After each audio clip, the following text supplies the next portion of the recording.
الحمد لله رب العالمين والصلاة والسلام على نبينا محمد وعلى آله وصحبه أجمعين أما بعد. Le cours d'aujourd'hui va porter sur la prière surérogatoire de manière absolue. Non pas une prière surérogatoire en particulier, comme par exemple celle du Doha que nous avons vu, celle du Tarawih qui est particulière au mois de Ramadan. Ici, il s'agit de la prière surrogatoire de manière générale. Le Cheikh Salih Al-Fawzan, hafizahullah, nous dit Rawa ahlu sunan anna an-nabiy sallallahu alayhi wa ala alihi wa sallam su'ila ayyu salati afdal ba'da al-maktuba faqala as-salatu fi jawf al-layl. Cheikh Fawzan, hafizahullah, nous dit que le prophète sallallahu alayhi wa sallam a été questionné quelle est la meilleure prière après la prière obligatoire. Il a répondu la prière durant le creux de la nuit. Et le hadith, il a été rapporté par Muslim. وقال صلى الله عليه وعلى آله وسلم إن في الليل لساعة لا يوافقها رجل مسلم يسأل الله خيرا من أمر الدنيا والآخرة إلا أعطاه إياه وذلك كل ليلة.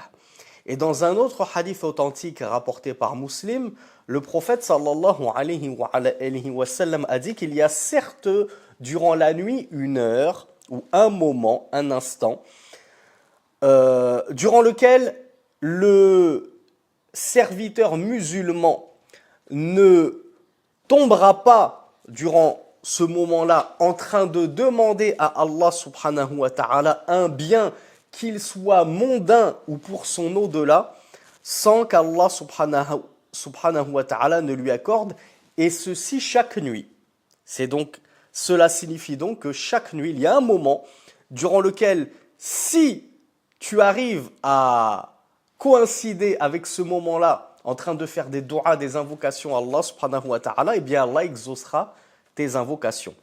وقال صلى الله عليه وعلى آله وسلم عليكم بقيام الليل فإنه دأب الصالحين قبلكم وهو قربة لكم إلى ربكم ومكفرة للسيئات ومنهاة عن الإثم كما رواه الحاكم. Donc Al-Hafiz Al-Hakim nous rapporte dans son Mustadrak que le prophète sallallahu alayhi wa sallam a dit je vous enjoins la prière de nuit, le qiyamul layl, c'est ça que ça veut dire qiyamul layl, la prière de nuit. Car c'est l'habitude des vertueux.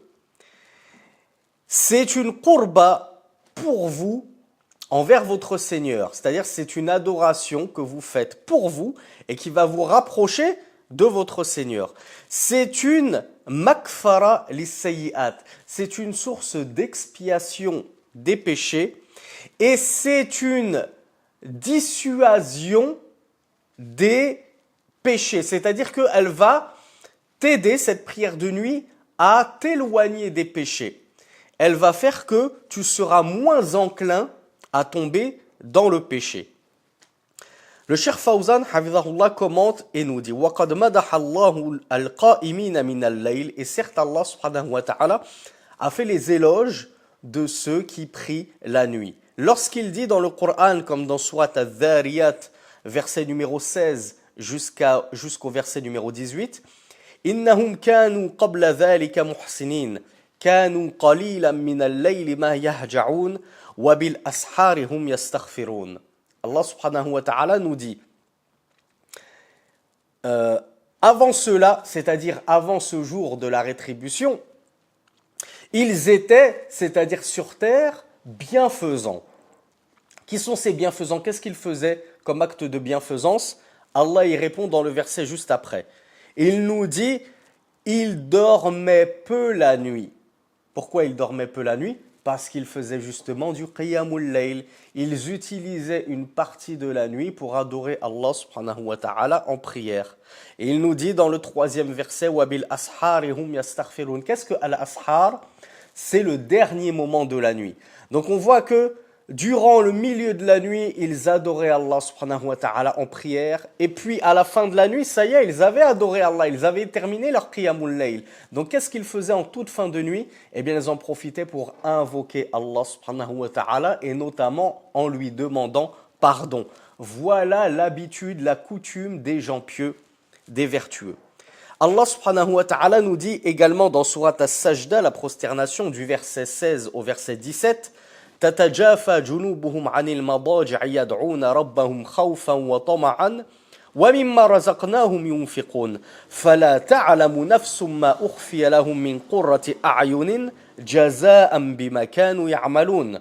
Allah subhanahu wa ta'ala nous dit, leurs flancs s'extirpent de leur lit, ils invoquent leur Seigneur par crainte et espoir, et de ce que nous leur avons prodigué de subsistance, ils dépensent. Donc déjà dans ce premier verset, numéro 16 de Sourate la prosternation, Allah nous mentionne deux qualités de ces vertueux.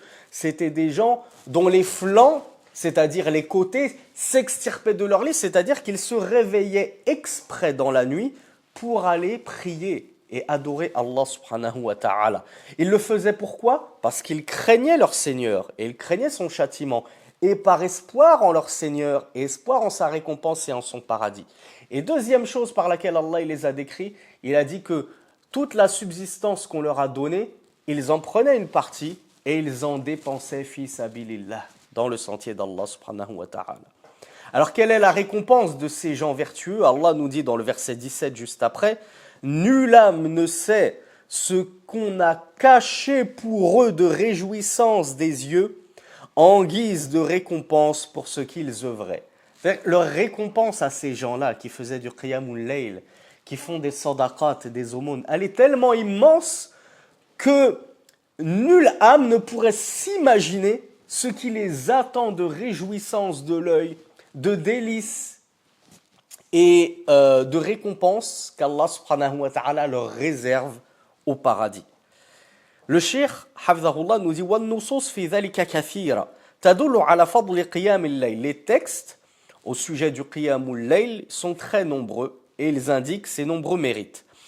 فَالتَّطَوُّعَ الْمُطْلَقِ أَفْضَلُهُ قِيَامُ اللَّيْل. Ainsi on en comprend que la meilleure des prières surérogatoires, c'est la prière surérogatoire de la nuit, durant la nuit, le qiyamul layl. لِأَنَّهُ أَبْلَغُ فِي الْإِسْرَارِ, car il est plus propice au secret. Prière de nuit, tu seras éloigné de l'ostentation parce que tu es seul avec ton Seigneur. Les autres, ils dorment, ne te voient pas adorer ton Seigneur. C'est entre toi et lui. Donc, c'est plus propice à préserver, à cacher cette relation que tu essayes de nouer avec Allah subhanahu wa ta'ala. وَهُوَ أَقْرَبُ إِلَى الْإِخْلَاصِ. Et par conséquent, c'est plus à même de t'apporter al-ikhlas, de concrétiser en toi al-ikhlas, le fait que tu adores Allah subhanahu wa ta'ala pour sa seule face, pour sa seule satisfaction. Tu ne cherches pas à satisfaire les gens, tu cherches à plaire à Allah subhanahu wa ta'ala uniquement. وَلِأَنَّهُ وَقْتُ غَفْلَةِ النَّاسِ. Et aussi parce que c'est un temps où les gens sont dans l'insouciance, ils dorment, ils ont oublié leur Seigneur, ça y est, ils sont partis dans le barzakh, ils sont partis loin dans leur sommeil. Et toi, durant ce moment où les gens ont fini par oublier bon gré mal gré leur Seigneur parce qu'ils dorment, eh bien toi tu te réveilles pour ne pas l'oublier, pour te remémorer ton Seigneur et l'évoquer.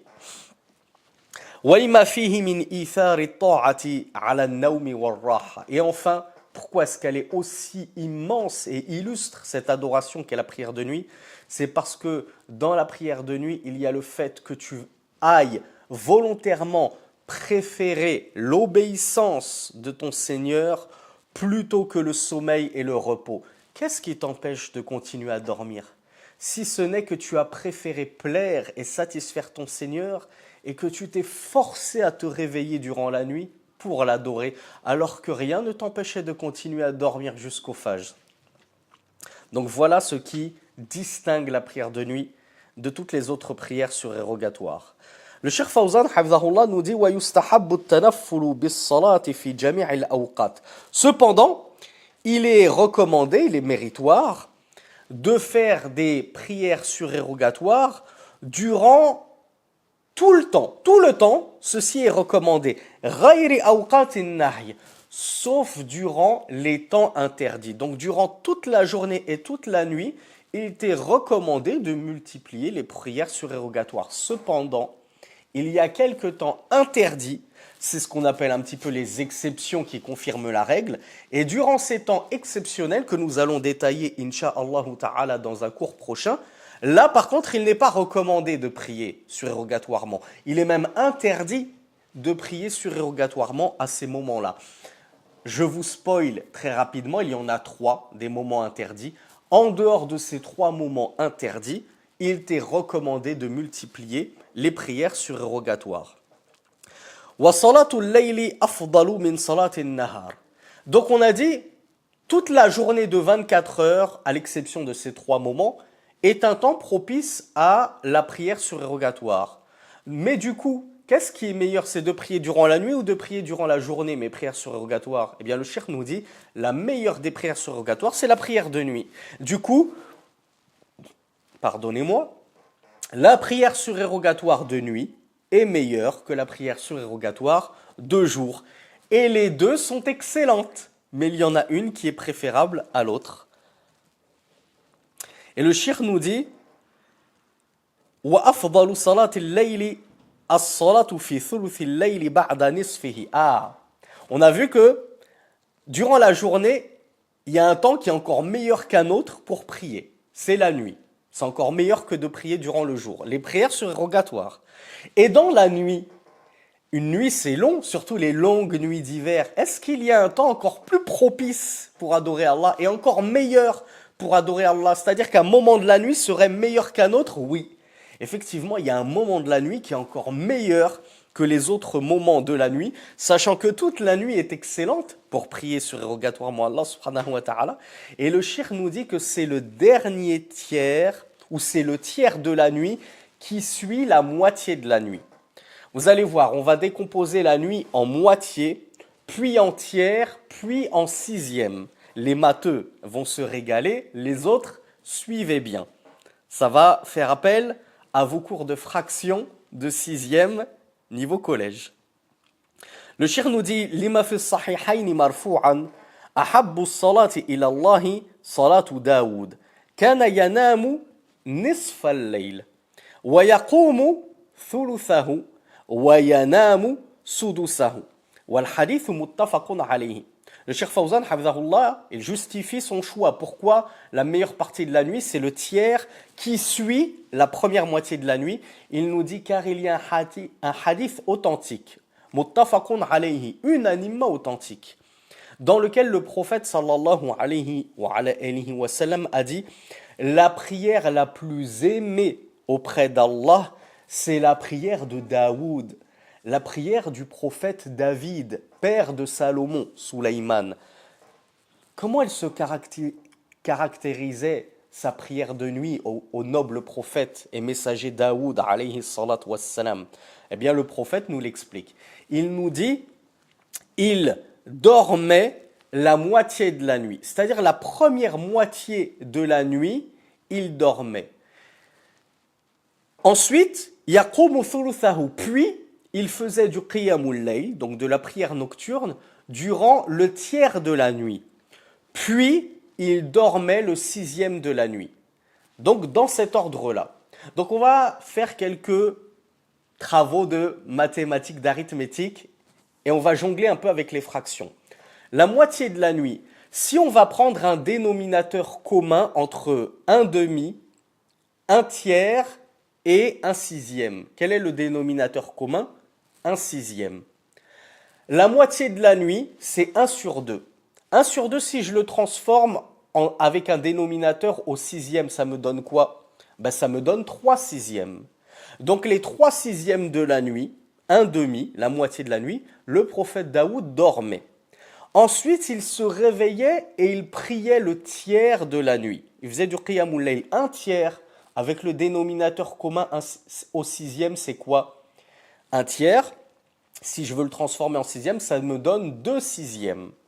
Donc ensuite, après les 3 sixièmes de la nuit, le prophète Daoud, sallallahu alayhi wa sallam, se réveillait et priait Allah les 2 sixièmes de la nuit suivante.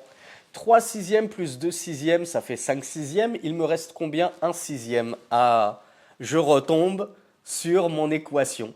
Effectivement, le dernier sixième de la nuit, il en profitait pour se reposer. Après avoir adoré Allah subhanahu wa ta'ala et prié les 2 sixièmes de la nuit, soit le tiers de la nuit, eh bien, il se reposait. Le cheikh Salih al-Fawzan, hafidhahullah, nous dit فَكَانَ يُرِحُ نَفْسَهُ بِنَوْمِ أَوَّلِ اللَّيْلِ ثم يقوم في الوقت الذي ينادي الله سبحانه وتعالى فيه فيقول يعني ينادي الله فيه الله هو الفاعل هو الذي ينادي فيقول هل من سائل فأعطيه سؤله ثم ينام بقية الليل في السدس الأخير ليأخذ راحته حتى يستقبل صلاة الفجر بنشاط هذا هو الأفضل وإلا فالليل كله محل للقيام. Donc Cheikh Fawzan hafidhahullah nous explique la sagesse de la prière de Daoud. Pourquoi elle était si aimée auprès d'Allah subhanahu wa ta'ala? Il nous dit premièrement, il se reposait durant la moitié de la nuit. Il donnait à son corps son haqq. Notre corps a un droit sur nous. Et c'est qu'il a le droit à sa part de repos. Il ne faut pas l'éreinter, notre corps. On n'est pas là pour nous esquinter. Donc on a le droit aussi de nous reposer pour justement être en forme pour adorer Allah. Donc le prophète Daoud, sallallahu alayhi wa sallam, il donnait à son corps son droit de repos et il lui donnait la moitié de la nuit pour se reposer. Ensuite, il se levait durant le temps, nous dit Cheikh Fawzan, où Allah se met à appeler les gens, en leur disant qui m'invoque, qui me demande, afin que je lui donne, afin que je l'exauce. C'est quoi ce temps? C'est le dernier tiers de la nuit. Donc Daoud, alayhi salatu wassalam, il se levait durant ce tiers de la nuit pour adorer Allah subhanahu wa ta'ala. Et ensuite, il se reposait le tout dernier sixième de la nuit, la moitié du dernier tiers de la nuit. Pourquoi il se reposait? Eh bien, Cheikh Fawzan hafidhahullah nous dit afin de reprendre un peu de force pour être en forme, pour adorer Allah subhanahu wa ta'ala durant la prière du Fajr. Regardez comme il était intelligent, Daoud alayhi salatu wassalam. Alors que s'il ne profitait pas de ce dernier sixième pour se reposer, peut-être qu'il aurait pu être un peu fatigué pour attaquer la prière du Fajr qui est obligatoire. Et la prière du Fajr obligatoire sera toujours meilleure que la prière facultative de la nuit qui n'est que surérogatoire. Donc il reprenait des forces pour adorer Allah subhanahu wa ta'ala durant la prière obligatoire du Fajr dans la meilleure des situations et le meilleur des états.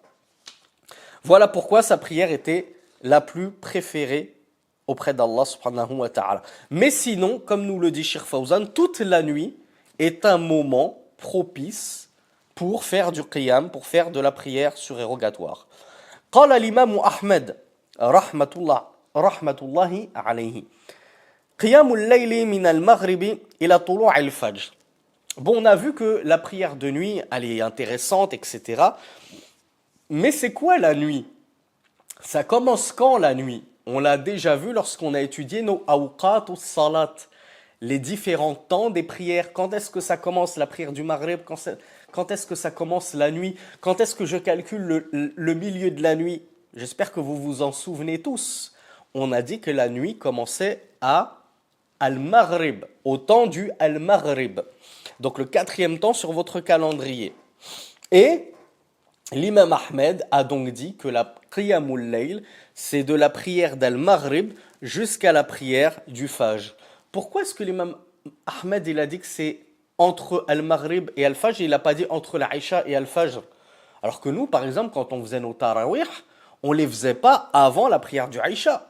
On finissait toutes nos prières jusqu'à la 5e à l'Aïcha et ensuite on faisait nos tarawih. Oui, mais ça ne veut pas dire que tu ne peux pas faire des prières surérogatoires entre le Maghrib et l'Aïcha.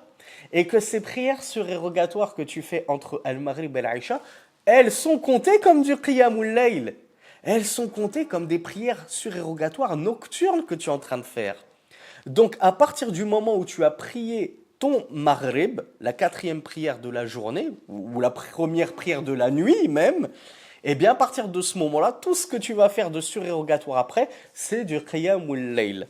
Cependant, qu'est-ce qu'il nous dit le Cheikh Salih Al-Fawzan, hafidhahullah wa alayhi, فَالنَّافِلَةُ بَيْنَ الْعِشَاءَيْنِ مِنْ قِيَامِ اللَّيْلِ. Ainsi donc, les prières surrogatoires que tu vas faire entre les deux Aïcha, c'est-à-dire entre le Maghrib et la prière du Aïcha, entre la 4e et 5e prière, c'est comptabilisé comme du Qiyamul Layl, de la prière de nuit. Lakin, cependant, ta'khirul qiyam ila akhiril layli afdalu kama sabaq. Cependant, ce qui est meilleur, comme nous l'avons vu, c'est de retarder justement ton Qiyamul Layl à l'extrémité de la nuit, la fin de la nuit, comme le faisait Daoud alayhi salat wassalam. قال الله تبارك وتعالى إن ناشئة الليل هي أشد وطئا وأقوم قيلا. Allah subhanahu wa ta'ala nous dit dans le verset 6 de la sourate Al-Muzammil, l'enveloppé ou le drapé, certes, la nashi'at al-layl, qu'est-ce que c'est que nashi'atul layl? Les savants ont expliqué dans les tafasir que c'est lorsque je me réveille après le sommeil. On voit que c'est pile poil le qiyam de Daoud qui dormait, il vaquait à son sommeil et après son sommeil il se réveillait. Eh bien lorsque tu te réveilles après le sommeil pour adorer Allah subhanahu wa ta'ala, eh bien cela est plus propice à l'adoration. Bien sûr il y a eu d'autres exégèses au sujet de cette parole d'Allah subhanahu wa ta'ala. Il y en a qui l'ont même expliqué en disant c'est encore plus dur. C'est encore plus dur d'adorer Allah subhanahu wa ta'ala après le sommeil plutôt qu'avant le sommeil. Ce qui est vrai aussi. C'est plus dur de prier, de te forcer à te lever après avoir bien dormi plutôt que de faire ton shafr et ton witr par exemple avant de te coucher. C'est encore plus simple. Mais justement, plus la difficulté est grande et plus la récompense est grande. Et surtout, plus tu vas retarder ta prière de nuit et plus tu vas te trouver dans un moment où tu seras vraiment loin des regards, loin de toute tentation d'ostentation et tu pourras travailler et confirmer et concrétiser au maximum, comme on l'a dit, ton ikhlas. Donc Cheikh Fawzan nous dit وَالنَّاشِيَا هِيَ الْقِيَامُ بَعْدَ النَّوْمِ. Ce dont Allah parle dans ce verset, c'est le fait de se lever après avoir dormi. وَالتَّهَجُّدْ إِنَّمَا يَكُونُ بَعْدَ النَّوْمِ. D'ailleurs, Cheikh Fawzan nous dit que le tahajjud, je crois qu'on en a parlé dans notre cours des salat at-tarawih, et si ce n'est pas ici qu'on en a parlé, on a dû en parler dans une autre playlist, j'en suis presque sûr. La différence entre tahajjud et qiyamul layl, c'est que qiyamul layl c'est général, c'est la prière de nuit, peu importe quand est-ce que c'est, au début, au milieu, fin de nuit, etc. Alors que le tahajjud, c'est la prière de nuit après t'être couché, après avoir dormi. Donc si tu ne t'es pas endormi, on ne va pas dire que tu as fait du tahajjud, parce que tu étais resté éveillé, tu avais veillé la nuit, tu as prié après l'Aïcha, on ne va pas dire que tu as fait du tahajjud. Le tahajjud, il indique que tu t'es levé de ton sommeil exprès pour aller adorer ton Seigneur. Sinon, si tu pries comme ça sans t'être couché au préalable, on dit que tu as fait du qiyam seulement, qumta al-layl. Wa yanbaghi an yanwiya qiyam al-layl. Le Cheikh Fawzan hafidhahullah nous dit il convient que tu mettes la niyya, que tu mettes l'intention de faire du qiyam ou layl. C'est important que tu aies au moins la niyya. Ensuite, que tu ailles au bout et que tu arrives à la concrétiser ou non, si tu y arrives, tant mieux. Mais au moins, essaye chaque nuit en t'endormant de te dire voilà, je vais mettre mon réveil, ne serait-ce que 10-15 minutes avant le fajr, pour faire un petit peu de qiyam ou layl. Ou si tu sais que tu es un gros dormeur, que tu as beaucoup de mal à te réveiller avant le fajr, eh bien fais ce que le prophète sallallahu alayhi wa sallam avait enjoint Abu Huraira radiyallahu anhu, et fais un tout petit peu de qiyamul layl avant de te coucher. Après la Aïcha, comme on l'a dit, c'est meilleur. Et si tu peux absolument pas, parce que la Aïcha il est très tard, par exemple en été, dans les hautes latitudes dans lesquelles tu te trouves et qu'Allah t'accorde la hijra, parce que je ne sais pas trop ce qu'un musulman fait dans les hautes latitudes comme le nord de la France, la Belgique, la Hollande, la Suède, dans laquelle on a une forte communauté somalienne. Eh bien, dans ces hautes latitudes, le Aïcha, il est très tard. Donc, si tu sais que tu pourras, même après la Aïcha, tu es trop fatigué pour faire du qiyamul layl, comme on l'a dit, fais au moins quelques raka'a après la prière du Maghrib et Inch'Allah, ça te sera comptabilisé comme des unités surérogatoires de prière de nuit. Donc le shir, Hafizahullah, nous dit, il convient que tu mettes au moins la niyya, l'intention de faire du qiyamul layl. Fayanbaghi lil muslim an yaj'ala lahu haddan min qiyamil layl. Il convient que le musulman ait sa part dans sa nuit de qiyamul layl. Wa yudawimu alayhi, et qu'il essaye de persister là-dessus, qu'il essaye fréquemment d'avoir sa petite part de qiyamul layl, de prière nocturne. Wa in qalla, même si c'est peu. Il vaut mieux peu qui dure que beaucoup qui ne dure qu'un instant et qui s'évanouit. Si tu arrives à persister sur 2 raka'a plus une al-shaf' al-witr et que tu fais ça toutes les nuits, alhamdoulilah, c'est déjà magnifique. C'est déjà magnifique. Et plus tu rajouteras, et plus ce sera davantage magnifique. Le shir nous dit فَإِذَا اسْتَيْقَظَ إِسْتَاكَ. Alors là, le shir va nous parler des bonnes convenances et des sunan à mettre en pratique lorsque je me réveille justement dans la nuit pour faire du qiyamul layl. Qu'est-ce que je fais lorsque je me réveille? Première des sunan à mettre en pratique, as-siwak. Donc je me cure les dents, que ce soit avec le siwak et c'est meilleur, que ce soit avec une brosse à dents moderne, traditionnelle, il n'y a pas de souci. Puis tu fais un peu de dhikr, et en particulier un dhikr spécifique que nous a appris le prophète sallallahu alayhi wa sallam, plutôt des adhkar, des formules de rappel. En l'occurrence, on en a 3 ici que Cheikh Hafizahullah évoque, qui sont sunnah et qui t'apporteront une grande récompense, un grand lot de récompenses si tu les mets en pratique lorsque tu te réveilles de la nuit, de ton sommeil. Dis, nous dit Cheikh Fawzan Hafizahullah, La ilaha illallah, wahdahu la sharika lah, lahul mulk, wa lahul hamd, wa huwa ala kulli shay'in qadir. Alhamdulillah, wa subhanallah, wa la ilaha illallah, wallahu akbar, wa la hawla, wa la quwwata illa billah. Donc ça c'est la fin du premier dhikr. Ensuite, tu peux rajouter un deuxième dhikr qui est Alhamdulillahi alladhi ahyani ba'dama amatani wa ilayhi nushur. Je vous avoue que moi, ce dhikr, je le connais à la formule du pluriel. C'est-à-dire Alhamdulillahi alladhi ahyana ba'dama amatana wa ilayhi nushur. C'est comme ça qu'il est dans Hisn al-Muslim, la citadelle du musulman. C'est comme ça qu'il est dans Al-Bukhari. Moi, personnellement, je ne connais pas cette version au singulier, mais Allahu A'lam, si Cheikh l'évoque, c'est très certainement qu'elle existe. Et enfin, tu lis la 3e formule de rappel. Quand je dis tu lis, c'est si tu veux. Si tu veux prendre des hasanat, tu n'as pas envie de prendre des hasanat, ne les lis pas. C'est selon ta volonté. Tu peux dire également Alhamdulillahi alladhi radda alayya ruhi wa'afani fi jasadi wa adhina li bi dhikrihi. Troisième formule de rappel que certains d'entre vous connaissent peut-être dans un autre sens qui est bon aussi. Les 2 versions ont été rapportées en commençant plutôt par Alhamdulillahi alladhi radda alayya ruhi wa'afani fi jasadi, ou plutôt Alhamdulillahi alladhi afani fi jasadi wa radda alayya ruhi wa adhina li bi dhikrihi. Les 2 façons de faire sont rapportées dans la sunna. Puis Cheikh Fawzan Hafizahullah, il nous dit wa yustahabbu an yaftatiha tahajjudahu bi rak'atayn khafifatayn li hadith Abi Hurayra radiyallahu anhu idha qama ahadukum min al-layli falyaftatih salatahu bi rak'atayn khafifatayn kama rawahu Muslim wa ghayruhu. Ensuite, je me suis curé les dents. J'ai fait un peu de dhikr. Et en l'occurrence, ces 3 dhikrs recommandé de lire après t'être réveillé. Qu'est-ce que je fais? Eh bien, le Cheikh nous dit, il t'est recommandé d'introduire ton qiyamul layl par 2 unités de prière légères.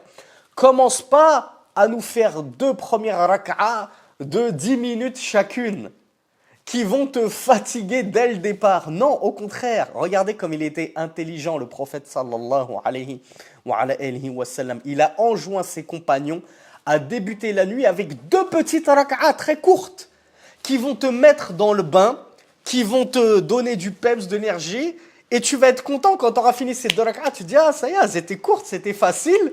Et là, tu es d'attaque pour faire des rak'ahs plus longues. Donc ça, c'est la sunna du prophète sallallahu alayhi wa sallam, comme on le trouve dans le hadith rapporté par Abu Huraira, qui se trouve dans l'authentique de Muslim.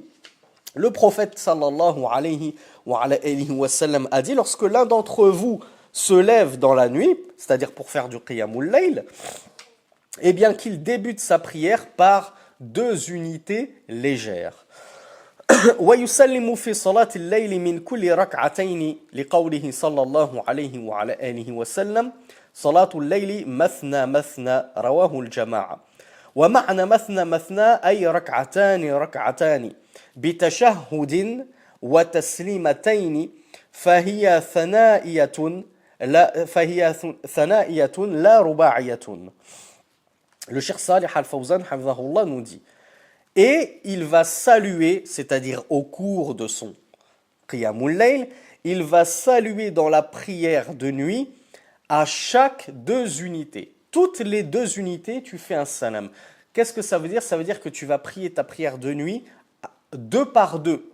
Tu fais 2 unités, tashahhud, salam, 2 unités, tashahhud, salam, 2 unités, tashahhud, salam, et ainsi de suite. La prière de nuit, c'est 2 par 2. Comme l'a dit le prophète sallallahu alayhi wa sallam dans un hadith qui a été rapporté par Al-Bukhari, Muslim, unanimement authentique, il a dit la prière de nuit est mathna mathna, c'est-à-dire 2 par 2.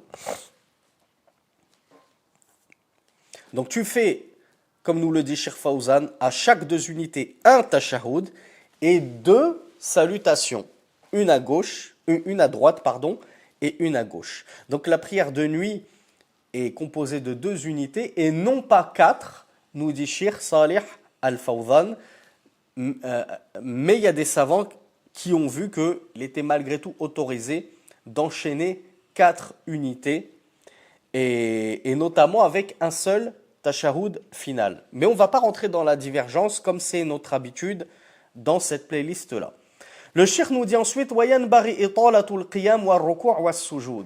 est recommandé de faire de longs qiyam. Donc le qiyamul layl, ça veut dire prier la nuit. Mais le qiyam en lui-même, on l'a vu dans les piliers de la prière, arkanus salat. On a dit le qiyam, c'est le moment où tu es debout dans la prière en train de lire la Fatiha et éventuellement une sourate après. C'est ça le qiyam, c'est la station debout. Bien, le cheikh nous dit, durant la prière de nuit, il est recommandé de faire de longs qiyam, de longs recours, de longues inclinaisons et de longs soujoud.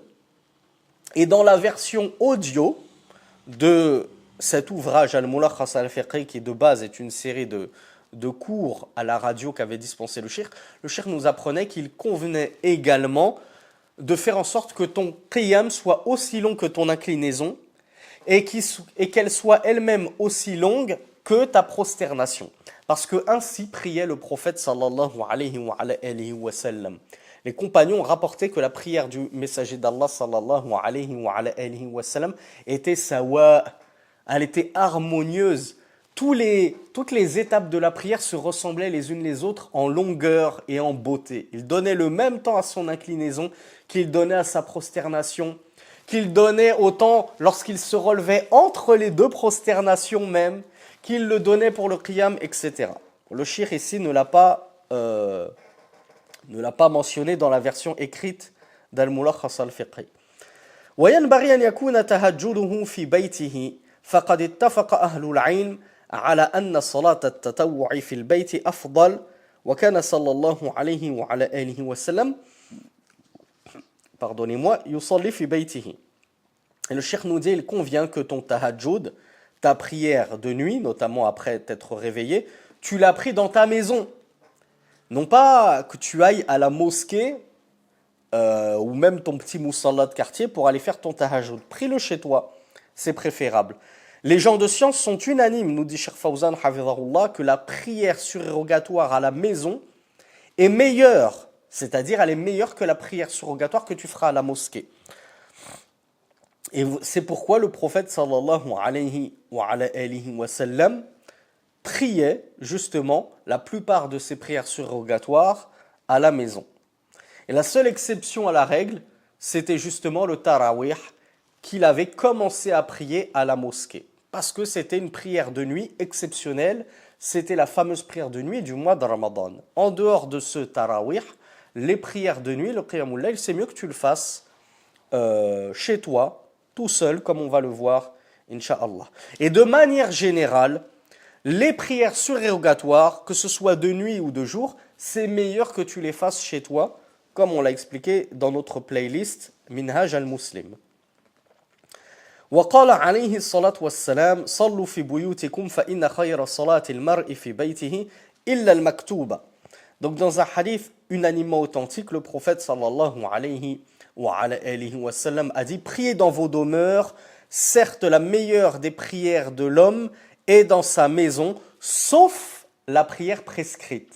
C'est-à-dire que les 5 prières obligatoires, là, elles sont même obligatoires d'être priées dans la mosquée si possible.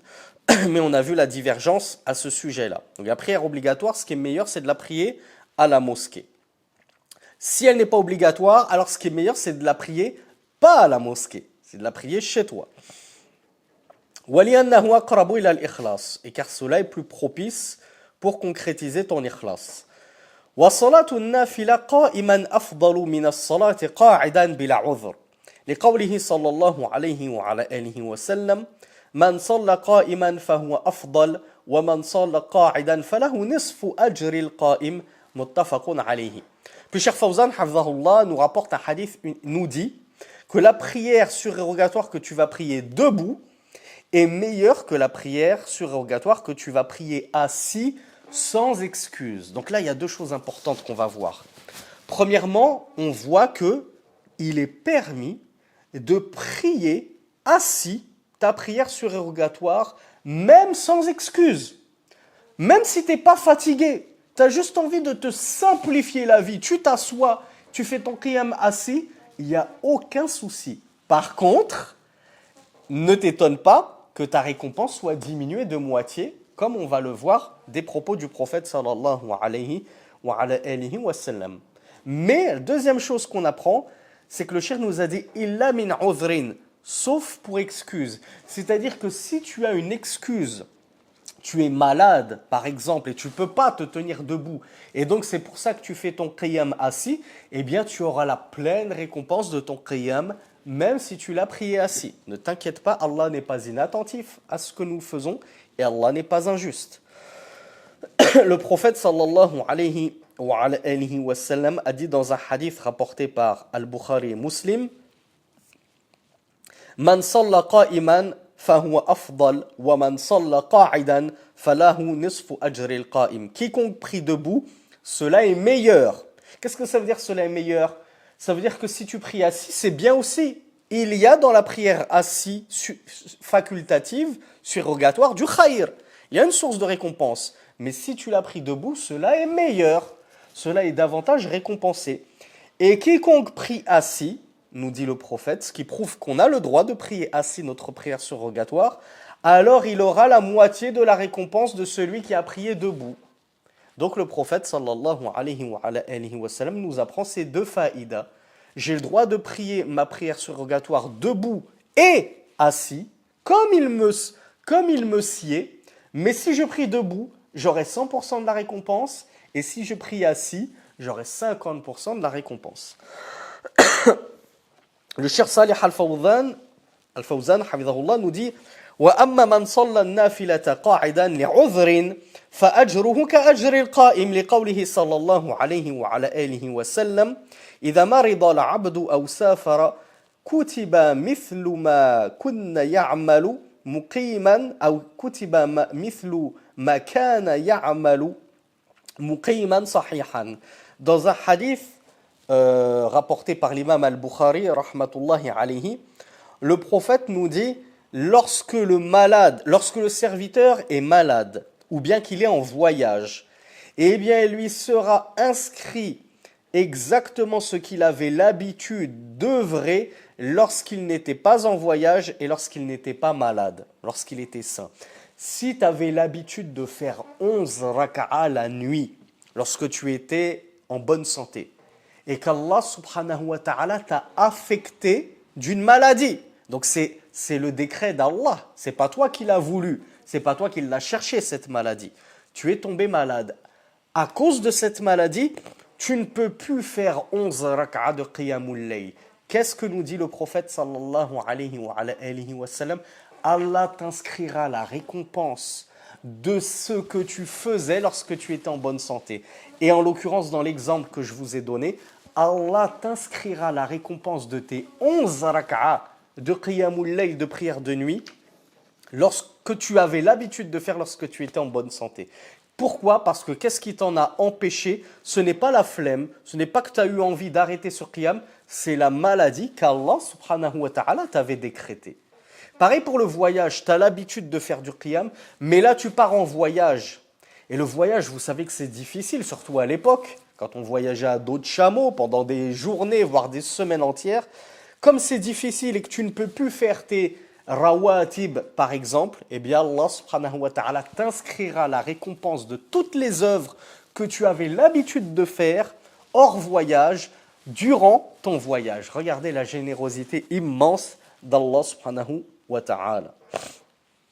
Voilà pourquoi Cheikh Fawzan hafidhahullah nous dit: quant à celui qui va prier la prière surrogatoire assis à cause d'une excuse, comme par exemple la maladie, eh bien Allah lui inscrira la récompense de celui qui a prié debout, parce qu'il s'est assis uniquement à cause d'une excuse valable. وجواز التطوع جالسا مع القدرة على القيام مجمع عليه. Et Cheikh Saleh Al-Fawzan hafidhahullah nous dit: la permission de faire des prières surérogatoires assis, alors même que tu as la capacité de les prier debout, est une unanimité des savants. Il repose sur ceci l'unanimité des savants. Il n'y a pas un savant qui a dit non, si tu as la capacité de prier debout, tu n'as pas le droit de prier une prière surérogatoire assis sans raison valable. Non, tout le monde l'autorise. Alhamdulillah. ويختم صلاته بالوتر فقد كان النبي صلى الله عليه وعلى آله وسلم يجعل آخر صلاته بالليل وترا وأمر بذلك في أحاديث كثيرة. Cheikh Fawzan nous dit: puis tu vas clôturer toutes ces prières de nuit que tu as priées, que ce soit 2, 4, 6, 8. Pourquoi je dis en nombre pair?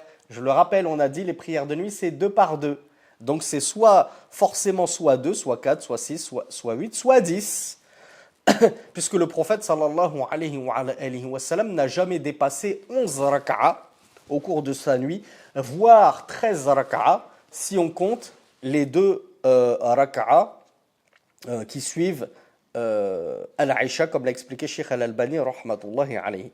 Donc le Cheikh Salih Al-Fawzan hafidhahullah nous dit que tu clôt toute cette prière de nuit que tu viens de faire avec le witr.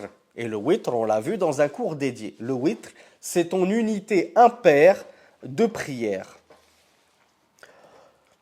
Donc, tu vas faire en sorte que la fin de ta prière de nuit soit impaire, comme l'a ordonné le prophète sallallahu alayhi wa sallam dans de nombreux hadiths. وَمَنْ فَتَهُ تَهَجُّدُهُ مِنَ اللَّيْلِ أُسْتُحِبَّ لَهُ قضاؤه قبل الظهر لحديث من نام عن حزبه أو عن شيء منه فقرأه ما بين صلاة الفجر وصلاة الظهر كتب له كأنما قرأه من الليل.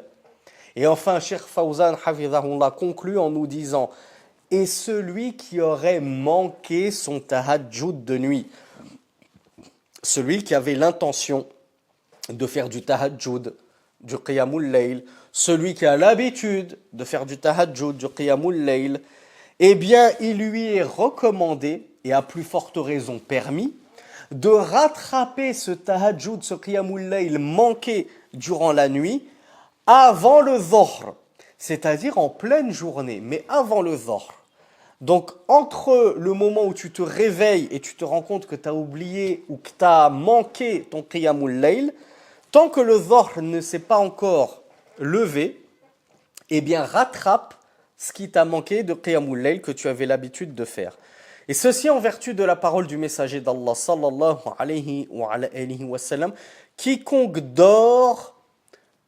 s'endort aux dépens de son hizb, C'est-à-dire, il s'endort aux dépens de sa partie du Coran qu'il avait l'habitude de lire en prière durant la nuit. Ou bien de quoi que ce soit de son hizb. Eh bien, qu'il le lit entre la prière du Fajr et la prière du Dhuhr. Attention, entre la prière du Fajr et du Dhuhr, on sait qu'il y a 2 temps que l'on va voir, Inch'Allah. Mais ces 2 temps-là, on les a déjà étudiés dans la playlist Minhaj al-Muslim. Il y a 2 temps, je ne vais pas vous spoiler pour cette fois-ci, où il ne faut pas prier. Donc tu ne le rattrapes pas à ce moment-là. Tu le rattraperas entre ces 2 temps interdits. Donc entre la prière du Fajr et la prière du Dhuhr, lis ce hizb que tu n'as pas pu lire durant la nuit, nous dit le prophète sallallahu alayhi wa sallam. Et alors, kutiba lahu ka'annama qara'ahu min al-layl. Et alors il lui sera inscrit, c'est-à-dire de récompense, comme s'il l'avait lu durant la nuit.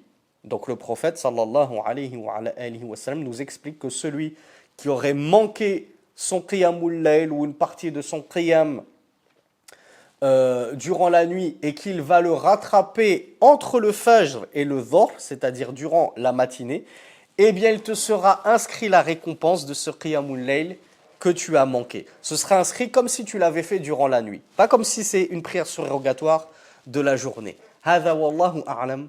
Wa sallallahu ala nabiyyina Muhammad subhanaka Allahumma wa bihamdik.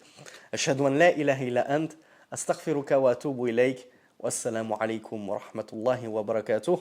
Wa akhiru da'wana anil hamdulillahi rabbil alamin.